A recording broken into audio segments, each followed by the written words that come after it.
Greetings, students. Mr. Harrison here from school. Here's your agenda for 10-1 and 10-2, which is Thursday and Friday of this week. The learning goal has changed. We're now moving into graphs from scientific notation. Here's your learning goal. After completing the lesson, students will be able to describe what a graph is telling them. It's the first part. And also describe how the graph is organized. What I mean by that is each graph has got a vertical axis and a horizontal axis.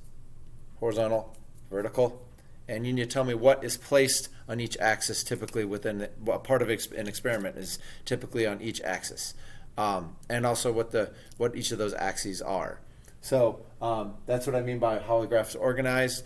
Also things like the title and that kind of thing. We'll cover that in class. So second thing is, why should you care about how a graph is organized and what it's telling you? Well, here's your main idea. A graph allows you to process a large amount of data very, very quickly. Oftentimes in an experiment, we get a large amount of data from that experiment, and that data can be confusing and frankly a little bit overwhelming sometimes because it's so much data that it's hard to understand what it's telling us in terms of answering our question or solving our problem that we set out to answer or solve. The graph gives us a way of looking at that data in a more organized fashion, and it gives us a visual representation where we can quickly determine what it is that it's telling us, what conclusions can we draw from that data. So basically it's one of those life hacks that makes your life a lot easier. So that's why you should care about being able to do that.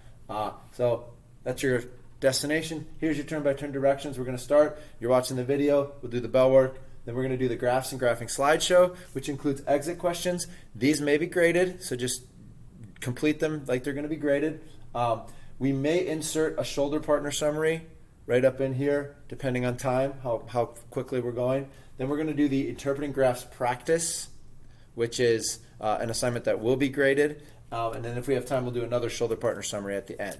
So the three ways that you will know you get it, that you will know that you've mastered this goal and you're ready to move on, is the exit questions, first of all, from the slideshow, the shoulder partner summary or summaries if there's two, and the interpreting graphs practice assignment. So without further ado, go ahead and move into the graphing slideshow, but don't forget to click done on this assignment or you won't be able to access future assignments.